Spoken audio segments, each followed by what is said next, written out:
Hello, good evening. Welcome to India. Hello, welcome to Homer, Alaska. Oh, great. It has been a nice actually. Our students expected a lot from you and regarding the behaviorism and so many other things. But it's my pleasure to invite you to my classroom.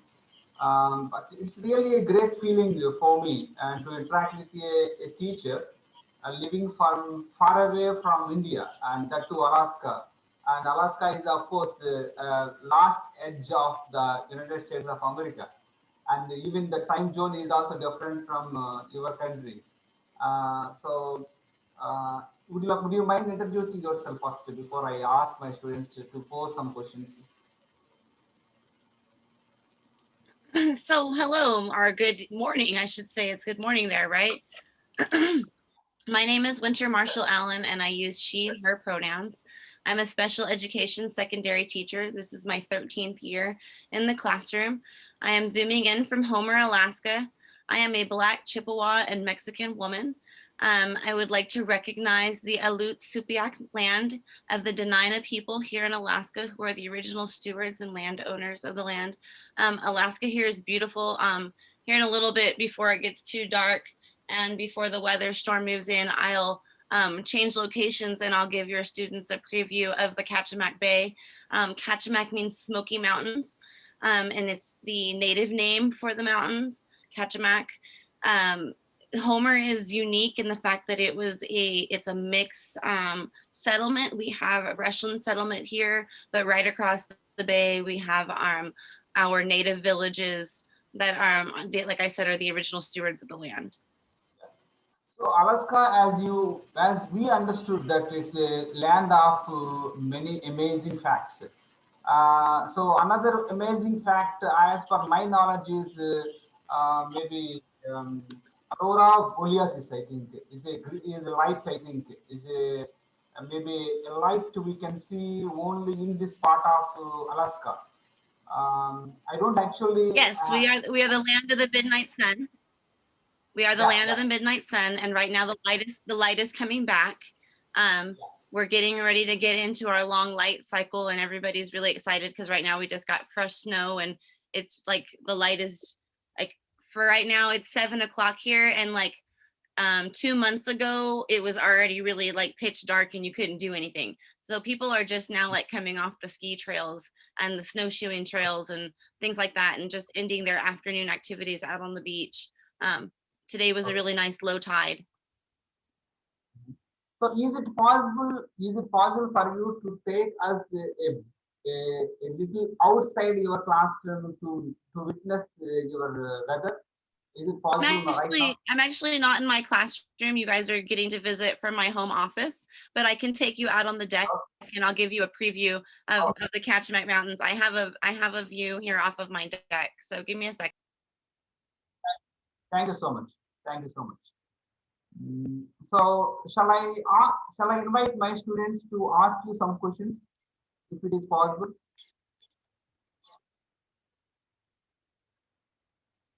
So students are requested to Yeah, let get me ready go with it. ahead and show them the view real quick, and then Okay, get into we can get into some questions. okay, no problem.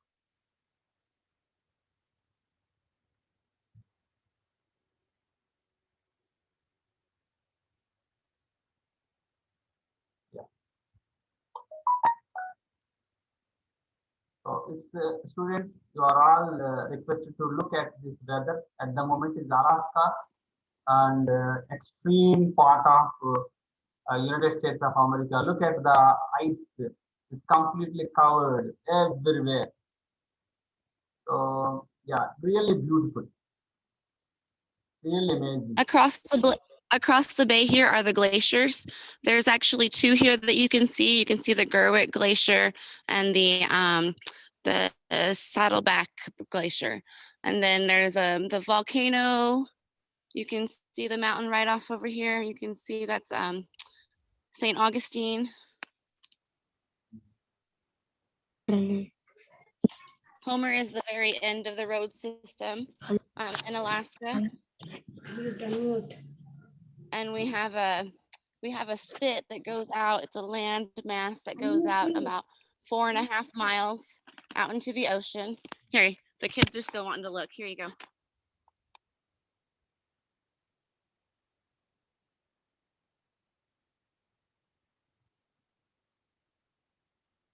It's really, really pretty. The sun's just now going down. You can see the very end of the sunset. We've got about, I don't know, 4 or 5 new inches of snow that we just got here earlier. I guess it was this morning. Yeah. I have a few questions actually. And is the weather condition that you have just showed us, is it a regular phenomenon throughout the 365 days, or only is the weather of winter?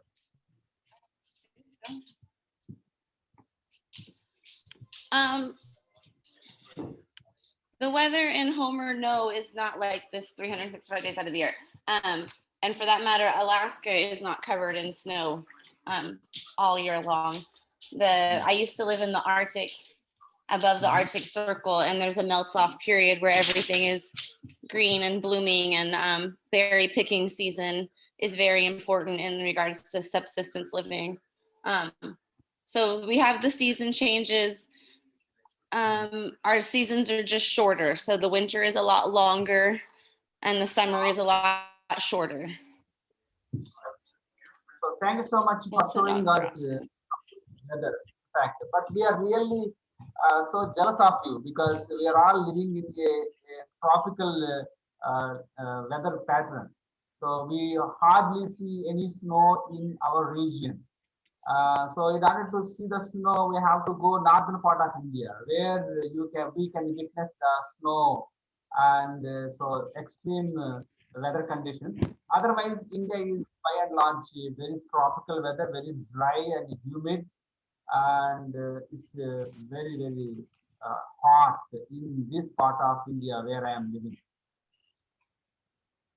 Yeah, I have some friends who have traveled to India and have told me that it's quite hot. And I'm originally from California and from the desert area in California, and different heat. You guys have all the tropical humidity, and the desert in California is a very dry heat. You don't feel like you just stepped out of the shower, even though you just stepped out of the shower. Absolutely. Um, yeah, I start with the questions. Neeraj, get ready and ask the question. It's your turn first. Yeah, Hello, I'm ma'am. ready for questions. Yes. Neeraj. Hello, ma'am. Good evening. So good morning. Yeah, Good evening. Or good. It's good morning for you, but yes, ma'am. Good evening for me. Yes, ma'am. My name is Neerja. I'm studying 9th class. I want to ask a question, ma'am. Do me a favor, turn your camera off and then How ask many the question languages? one more time. In Alaska, there's 118 languages spoken here in Alaska. So, yeah. How many languages do you students learn at school? How many languages do our students learn at school? So in Yes, our ma'am. traditional curriculum, we have we teach traditional language arts. We have a Spanish teacher, and then the kids have access to French and German through a correspondence distance program, through like a Polycom with a live teacher. But Alaska itself, the state, has 118 languages that are spoken because we have different native tribes that reside here within the state, and each one of the tribes has a different dialect. Yeah. Along with the other along with the other populations. Yeah, in India too, we have many languages. India is a land of many that means is a country of many languages, is a country of many regions, religions, and many races. And by and large, India is known as a subcontinent.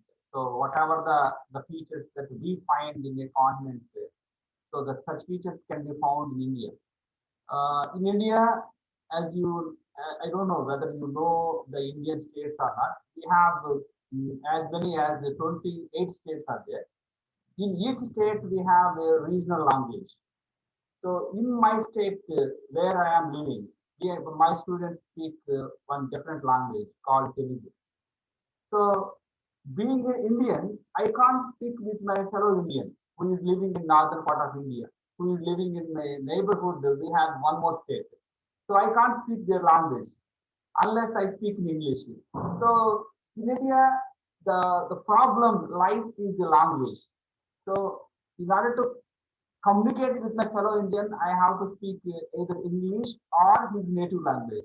It is just impossible for an Indian to master the all 20 languages. So it's just impossible. So the only source of communication in India is the only means of communication in India is English. So if you learn English only, you can communicate with your fellow Indians. I don't know. Do you, if you have you have this problem in your region, but in India it is quite obvious. We need to master English. That's why Indians that English. The reason is in India it is compulsory, it's mandatory for everyone to master English language. It is quite necessary. Yeah, yeah, and I think that has to do with the way the different countries were colonized, because they have the dominant language of the narrative of history that colonized the area, right? And so that language becomes the language of operation in order to access anything. And unless you can operate in that area of interface, then you can't gain anything and you can't get ahead. But it limits you from interacting within your own cultural interface because there's this lateral disconnect, because there's not there's no dialect interface. So like my mom speaks fluent Spanish, but she didn't teach me in order to keep me from having an accent, and so that I wouldn't have accentism, so that I would assimilate better, so that I would have better access to be able to gain a better education, to be able to, put the next generation forward that much more. You know what I mean? In regards to perseverance for the next generation. Next, Bhagyasri, go ahead and ask the question. Bhagyasri, it's your turn. Hi, ma'am. My name is Bhagyasri. I am studying 7th grade. My hobbies are reading books, playing games. Can I ask a question, ma'am? Do you recommend Yes, ma'am. Do you recommend to teach behavior in classrooms across the globe? I wish I had enough reach to teach across the globe. I have taught behavior in 2 different state settings. I do have some behavioral influence with the union work that I do, because I talk about using applied behavioral analysis within the teacher pedagogy programs, which is the schooling programs that young college students or young individuals who are interested in becoming teachers would go through. I think that the teachers who instruct all students would benefit from understanding how behavior is a language, just how we were talking about how there's different dialects of language. Behavior is another dialect. And the way that we can better understand our students is understanding how they use behavior to communicate when sometimes they don't have the words to express what they need to say. Next, Venkat Sivaralakshmi, it's your turn. Sir. Hi, ma'am. Hi, sweetie. Nagalakshmi. My name is Nagalakshmi. I am studying 7th grade. My hobbies are reading books and playing games. My question is, how do you deal with the students whose behavior is rude? So, Nagalakshmi, your voice, Oh, I don't know whether the guest has caught your question or not, but it's for me, I think I hardly heard it from your side. So, yeah, would you like to hang ask? on. Let me clarify a question. Are you talking about? Nagalakshmi, ask one more time. How do you deal with the students whose behavior is rude? Oh, how do I deal with students? Okay. When I think that starts with how you set practices in the very beginning. So when students come into my classroom, there are very set procedures, and Miss Allen does things a very specific way, and I'm very systematic, and I pre-teach things. And so an example would be like, hi guys, today we're going to come in and I'm going to listen to your guys' questions and I'm going to do my best to answer them.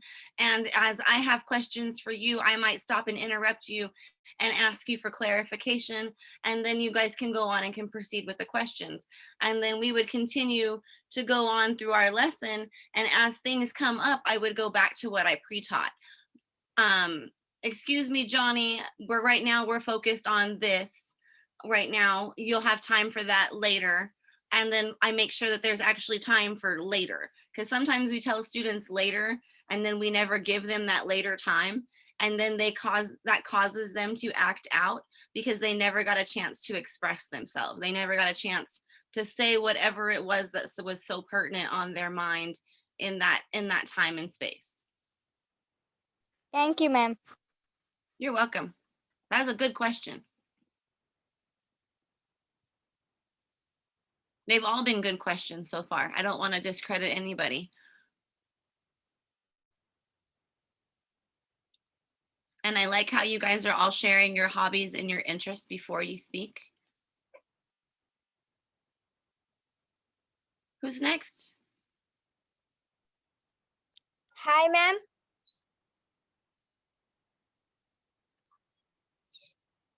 Hi, ma'am. Hi, sweetie. I can hear you. How are you, ma'am? I'm good. How are you, sweetheart? I am good, ma'am. My name is Lohita Do me a Girija. favor. Hey, do me a favor. Sweetheart, do me a favor, all of you. I'm Miss Winter. You don't have to call me ma'am. I'm Miss Winter. Okay? Okay, I ma'am. appreciate the formality. But Miss Winter is perfectly fine. That is just as respectful, I promise. Lalita, share your hobbies.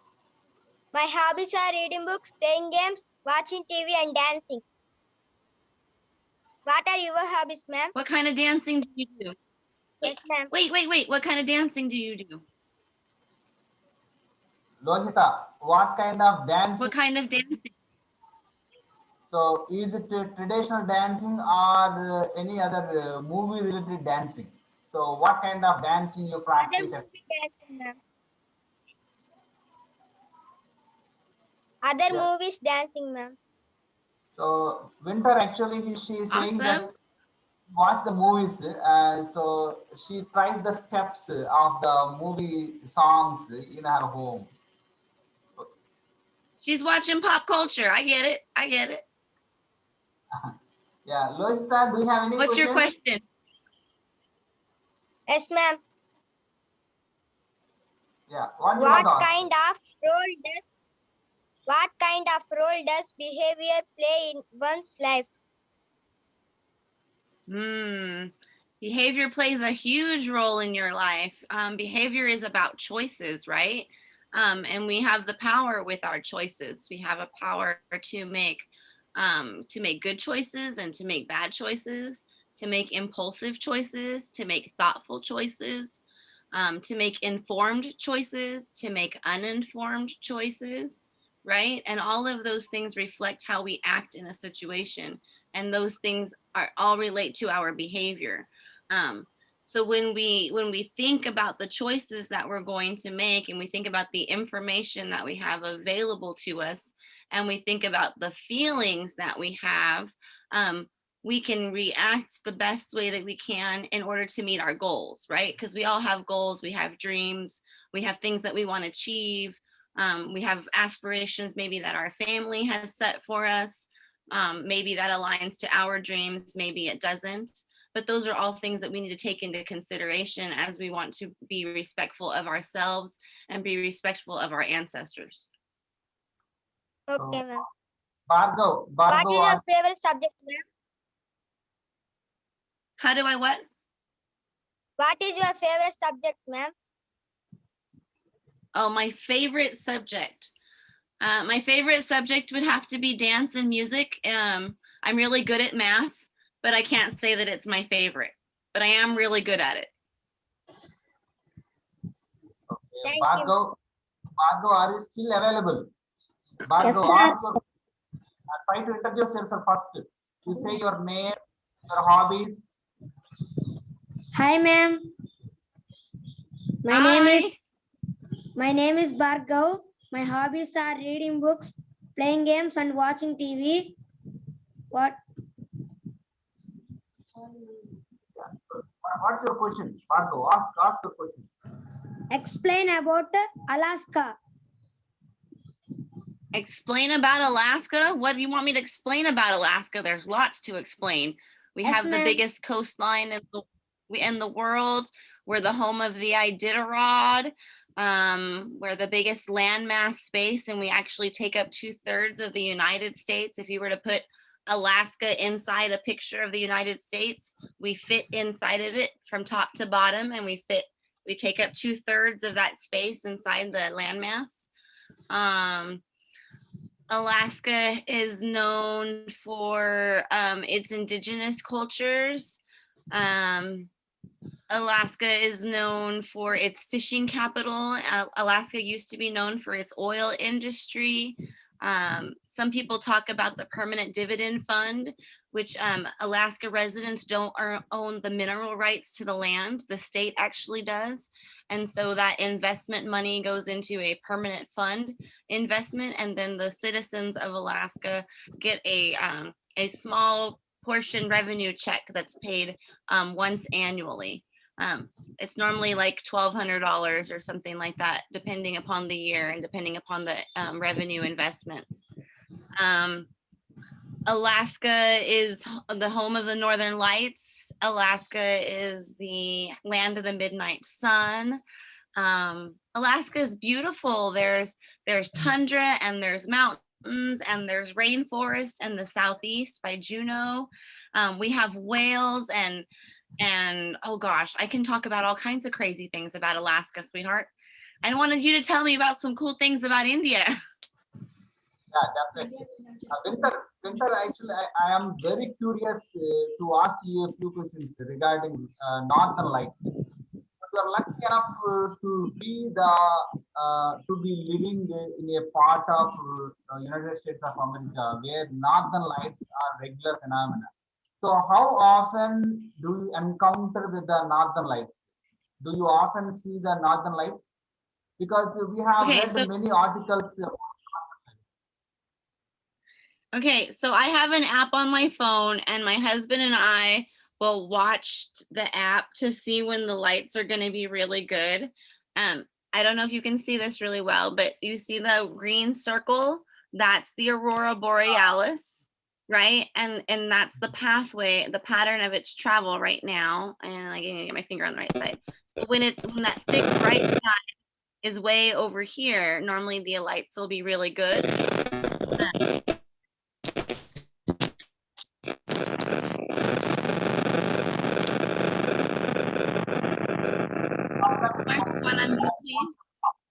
I am removing Kusuma. Kusuma actually has some problem with her, maybe from her side. I have just removed Kusuma. Yeah, you can tell it's a connection problem. It's probably not anything that he's doing. It's just a connection issue. Okay, so then like the red line that you saw was last night. Last night was was that a 4? Yeah.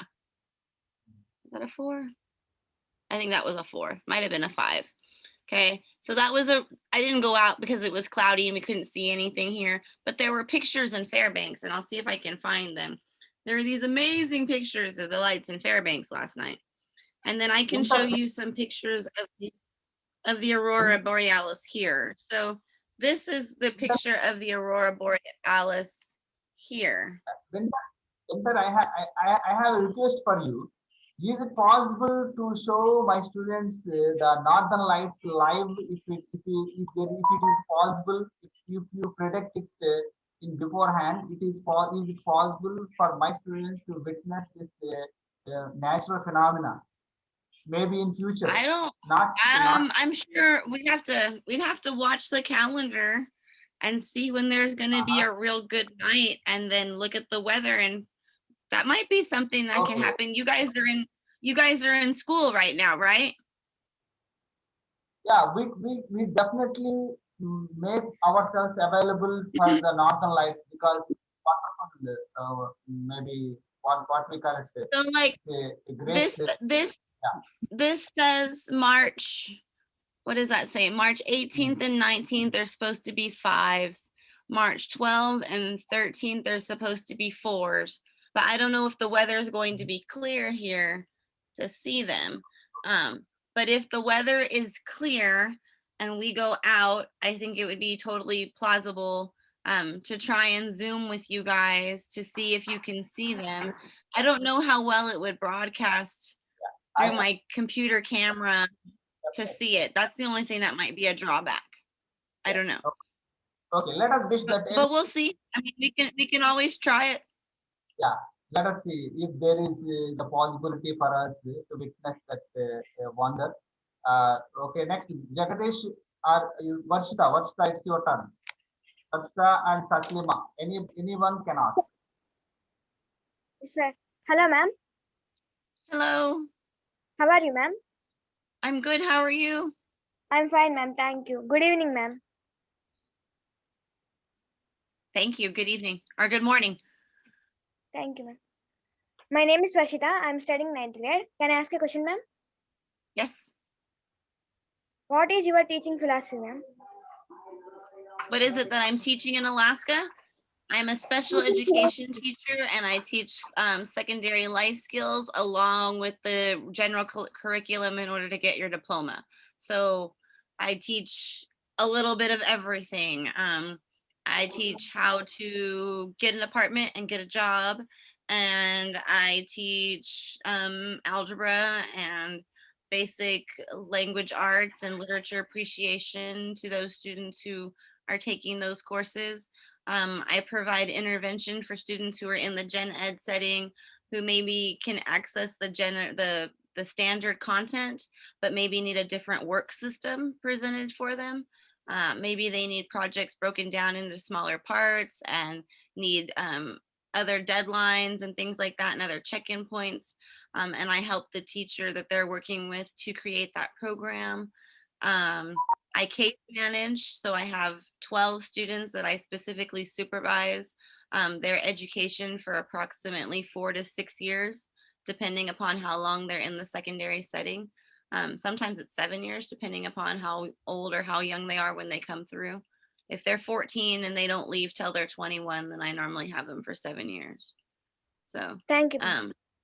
Yeah, Next, Taslima. thank you. Hi, ma'am. Hello, How are you, ma'am? I'm good. How are you? I am fine, ma'am. Thank you, ma'am. My name is Taslima. I'm studying 7th grade. My hobbies are reading books and playing games. Can I ask a question, ma'am? Yes.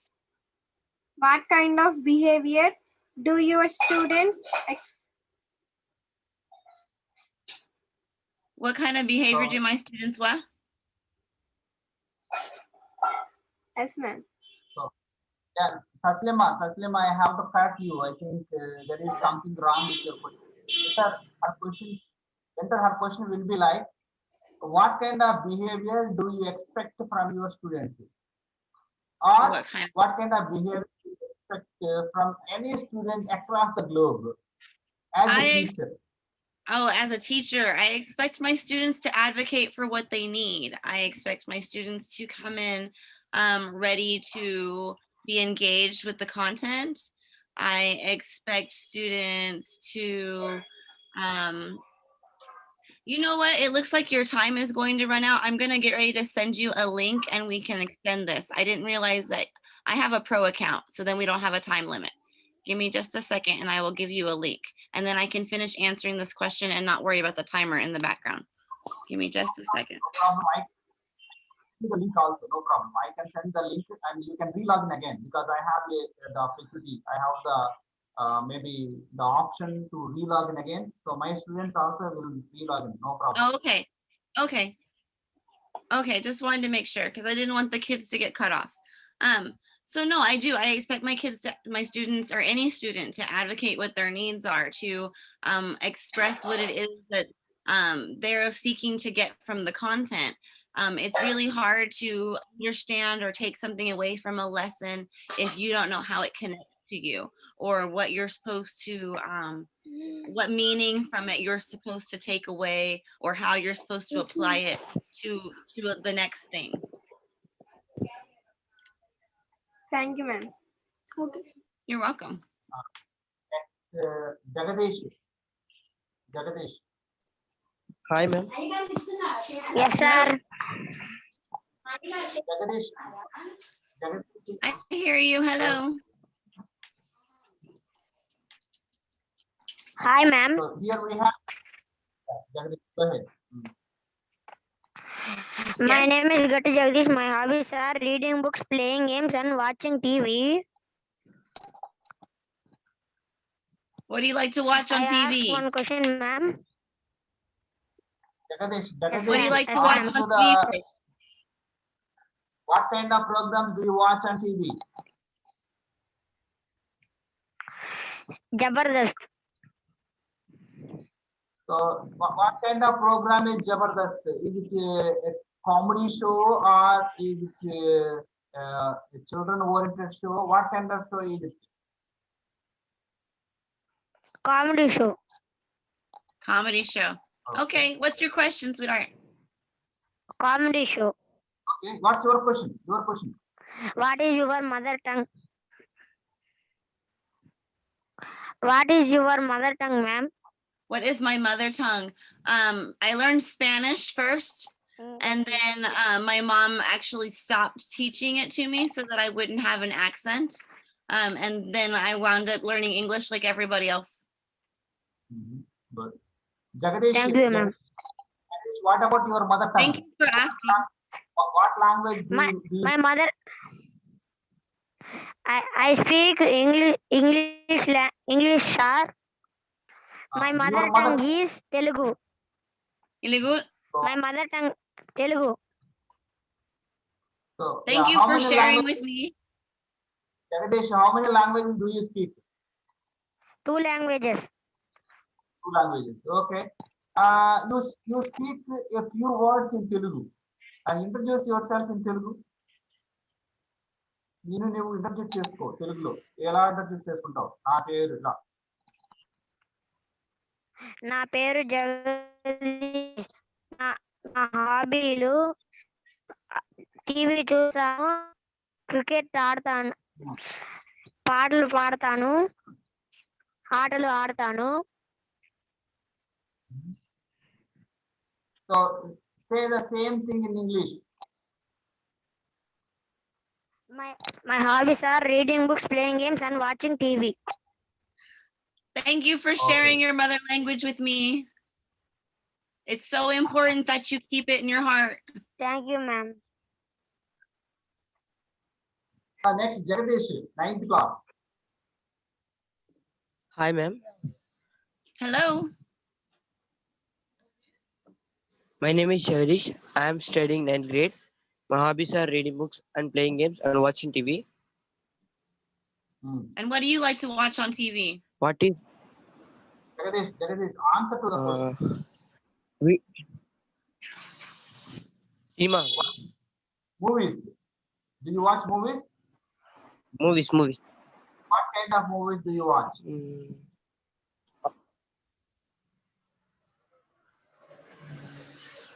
What kind Comedy. of movies do you watch? Movies.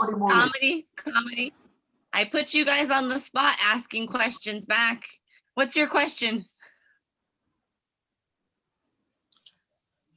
How many languages do you have? Do we have at my high school or do we have in Alaska? How many languages you have? So I think Jagadish, your question is lacking the clarity. I think you have to ask clearly with point, with good point. I think. How many languages you have? So how many languages does Alaska speak? Okay. So Yeah, Alaska that has is the question. 118 language. Alaska has 118 languages, and my high school is predominantly English. Mhm. Yes. Thank you, ma'am. Jagadish, what is your Jagadish, what is your future ambition? What do you want to be when you grow up? Engineer, ma'am. Engineer, smart man, smart man. Okay, Winter, Thank you, ma'am. I have a request for you. Before I allow some of my students to interact with you. In India, as I have just explained, that each state has its regional language. So in this context, most of the students, most of the parents love to send their children to the English medium schools rather than the regional language oriented schools. So the parents' first priority will be the sending their children to the English medium schools. But unfortunately, some of the schools, actually the government schools, most of these students, actually I am working in a government run school. These students are also studying in the government school. The problem with this government school is most of the children, they don't have good exposure for the English language. Except the English subject, nobody speaks English in their other subject classes. For example, mathematics class, they don't, the teacher of mathematics, even though the book itself is in English medium, but the teacher himself doesn't speak fluently in English and he uses his mother tongue so much. So children are not getting exposed to the English language. So as other subjects. In this context, if you were the teacher of my school, what would you do? What kind of plans, what kind of techniques do you adopt in the classroom? If you are an English teacher, if you are in my place, what would you do? In fact, the reason for organizing this Zoom classes almost every day is just to expose my students to the English language because they don't have good exposure at school level and they don't have the good exposure even at home also because none of the parents speak English. So the only source of exposure is only to the Zoom classes.